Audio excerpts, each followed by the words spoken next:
Emotional love story भाभी। राहुल जब अपने बड़े भाई की शादी में पहली बार घर लौटा तो उसने उसे देखा, लाल साड़ी में सजी, हल्की सी मुस्कान लिए उसकी नई भाभी सिया पहली नजर में ही कुछ तो अलग लगा।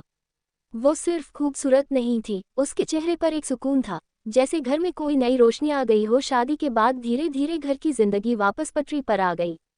राहुल अपनी नौकरी में व्यस्त रहता और सिया घर संभालती।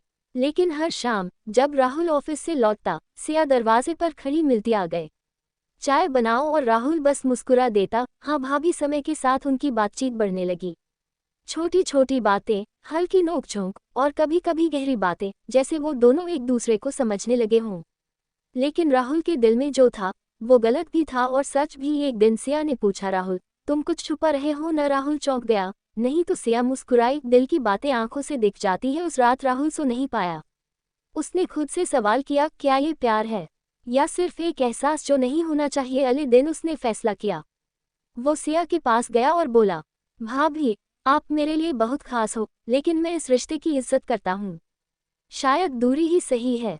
सिया की आंखों में आंसू आ गए, लेकिन वो मुस्कुराए, यही तुम्हें खास बनाता है राहुल। कुछ दिनों बाद राहुल ने ट्रांसफर ले लिया। जाते वक्त सिया ने बस इतना कहा, खुश रहना, और जब कभी सच्चा प्यार मिले तो उसे जाने मत देना। राहुल मुस्कुरा दिया, आपने सिखा दिया भाभ। राहुल हमेशा से थोड़ा शरारती था, लेकिन दिल का बहुत साफ। जब उसके बड़े भाई की शादी हुई और नेहा भाभी बनकर घर आई तो घर में जैसे खुशियों की बारिश हो गई। नेहा बहुत हंसमुख थी, सबका ख्याल रखने वाली, और राहुल को तो खास तौर पर डांटती भी थी और प्यार भी करती थी। राहुल तुम कभी सुधरोगे नहीं, आपो ना भाभी। मुझे सुधारने के लिए दोनों हंस पड़ते समय बीतता गया और उनका रिश्ता और गहरा होता गया। लेकिन एक खूबसूरत बात थी, उसमें हमेशा एक मर्यादा, रिस्पेक्ट बनी रही। फिर एक दिन अचानक खबर आई, राहुल के भाई का एक्सीडेंट हो गया। पूरा परिवार टूट गया और नेहा की दुनिया जैसे रुक। उस मुश्किल समय में राहुल ही था जो हर पल नेहा के साथ खड़ा रहा, चुपचाप, बिना कुछ कहे, हर दर्द बांटता हुआ। महीनों बाद जब हालात थोड़े संभले तो घर वालों ने एक बात सोची, नेहा अब अकेली कैसे रहेगी? तब राहुल की मां ने धीरे से कहा, अगर दोनों चाहें तो राहुल और नेहा की शादी हो सकती है। राहुल चौंक गया, नेहा भी चुप हो गई। कुछ दिन तक दोनों ने बात नहीं की। फिर एक शाम राहुल ने कहा, भाभी नहीं नेहा, मैं आपको हमेशा खुश देखना चाहता हूँ। अगर आप ना कहेंगी तो भी मैं हमेशा आपके साथ रहूंगा। नेहा की आंखों में आंसू आ गए, तुमने हर मुश्किल में मेरा साथ दिया है, शायद यही सच्चा प्यार है। कुछ महीनों बाद दोनों की शादी हो गई। इस बार नेहा दुल्हन बनी और राहुल दूल्हा। और जब किसी ने मजाक में पूछा, कैसी लग रही है तुम्हारी दुल्हन? राहुल मुस्कुराया, पहले भाभी थी, अब मेरी जिंदगी है। अमन और पूजा एक ही मोहल्ले में रहते थे, बचपन से दोस्त, और धीरे धीरे वो दोस्ती कब प्यार में बदल गई उन्हें खुद भी पता नहीं चला। शाम को छत पर मिलना, चुपके चुपके बातें करना और छोटे छोटे सपने देखना, हमेशा साथ रहेंगे, कभी अलग नहीं होंगे। लेकिन जिंदगी इतनी आसान कहाँ होती है। पूजा के घर वालों को जब उनके रिश्ते के बारे में पता चला तो उन्होंने सख्ती से मना कर दिया, ये रिश्ता कभी नहीं हो सकता। पूजा रोती रही, अमन समझाता रहा, थोड़ा वक्त दो, सब ठीक हो जाएगा। लेकिन हालात बिगड़ते गए। एक दिन अचानक पूजा की शादी कहीं और तय कर दी गई। उस रात पूजा ने अमन को आखिरी बार मिलने बुलाया। मैं हार गई। अमन, नहीं पूजा, हम भाग चलते हैं। पूजा ने सिर हिलाया, प्यार करना आसान था लेकिन अपने माँ बाप को छोड़ना नहीं। अमन चुप हो गया, उसकी आंखों में आंसू थे, लेकिन उसने मुस्कुराने की कोशिश की। ठीक है, खुश रहना। शादी के दिन अमन दूर खड़ा बस उसे देखता रहा और पूजा दुल्हन बनकर किसी और की हो गई। कुछ दिनों बाद अमन को एक चिट्ठी मिली, अमन मैंने तुम्हें खोया नहीं, बस अपने फर्ज निभाए हैं। अगर अगला जन्म हुआ तो मैं सिर्फ तुम्हारी बनूंगी, तुम्हारी पूजा। अमन ने चिट्ठी सीने से लगा ली और पहली बार खुलकर रो पड़ा। आरव एक सीधा सादा लड़का था जिसे किताबें और अकेलापन पसंद था, लेकिन उसकी जिंदगी उस दिन बदल गई जब उसने उसे देखा। काव्या, बारिश की रात थी, सड़क खाली थी और काव्या अचानक उसकी कार के सामने आ गई। प्लीज मुझे यहाँ से ले चलो, कोई मेरा पीछा कर रहा है। आरव घबरा गया, लेकिन उसकी आंखों में डर सच्चा था। उसने बिना सोचे उसे कार में बैठा लिया। उस रात काव्या उसके घर रुकी, धीरे धीरे बातें शुरू हुईं। काव्या हंसती तो लगता जैसे सब ठीक है, लेकिन उसकी आंखों में कोई राज छुपा था। तुम किससे भाग रही हो? अगर बता दूं तो तुम भी खतरे में आ जाओगे। रव को अब डर भी लग रहा था और काव्या के लिए कुछ महसूस भी होने लगा था।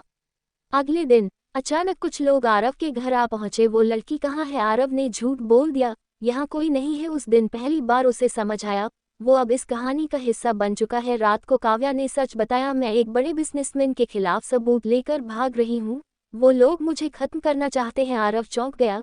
तो हम क्या करेंगे? काव्या ने उसका हाथ पकड़ा। साथ रहोगे तो कुछ भी कर लेंगे। अब ये सिर्फ प्यार नहीं था, ये एक खतरनाक सफर था। दोनों भागते रहे, छुपते रहे और हर मुश्किल में एक दूसरे का हाथ थामे रहे। एक दिन आखिरकार उन्होंने वो सबूत पुलिस को दे दिए। वो आदमी गिरफ्तार हो गया। सब कुछ खत्म हुआ, लेकिन एक नई शुरुआत के साथ। कुछ महीनों बाद आरव ने काव्या से कहा, पहली बार तुम डर कर मेरी जिंदगी में आई थी, अब हमेशा के लिए रहोगी। काव्या मुस्कुराए। अब कहीं भागने की जरूरत नहीं, मैं यही हूँ। रोहन हमेशा क्लास का सबसे शांत लड़का था, लास्ट बेंच पर बैठने वाला, अपने ही दुनिया में खोया रहने वाला।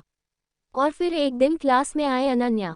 पहले दिन से ही वो सबकी नज़र में थी, कॉन्फिडेंट, हंसमुख और थोड़ी सी एटीट्यूड वाली। टीचर ने कहा, अनन्या तुम रोहन के साथ बैठ जाओ। रोहन घबरा गया और अनन्या बोली, हाय मैं बहुत बोलती हूँ, तुम एडजस्ट कर लेना। धीरे धीरे दोनों दोस्त बन गए। नोट्स शेयर करना, कैंटीन में साथ बैठना और फिर देर रात तक चैट से। एक दिन अनन्या ने अचानक पूछा, तुम इतना चुप क्यों रहते हो?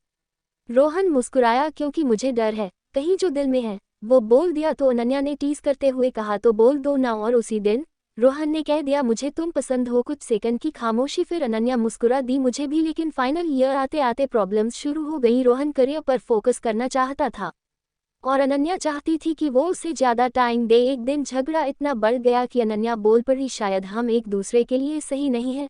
रोहन ने भी गुस्से में कहा, ठीक है फिर यही खत्म करते हैं। रोहन ने देखा, अनन्या वही थी, लेकिन उसकी मुस्कान थोड़ी अधूरी थी। वो पास गया, कैसी हो? अनन्या हल्का सा हंसी, ठीक हूँ, तुम? कुछ देर की चुप्पी, फिर रोहन बोला, हमने फाइट में जो कहा वो सच नहीं था। अनन्या की आंखें भर आई, मुझे पता है, मैं भी तुम्हें कभी भूल नहीं पाई। कबीर शहर के सबसे अमीर बिजनेसमैन का बेटा था। बड़ी गाड़ियां, आलीशान घर, हर चीज उसके पास थी सिवाय सच्चे सुकून के। एक दिन उसकी कार एक छोटी सी गली में खराब हो गई। वहीं पास में एक छोटी सी चाय की दुकान थी और वहां थी मीरा। साधारण कपड़े, चेहरे पर सादगी, लेकिन आंखों में एक अलग ही चमक। चाय लोगे? मीरा ने मुस्कुराकर पूछा। कबीर ने पहली बार किसी को इतने सच्चे तरीके से मुस्कुराते देखा था।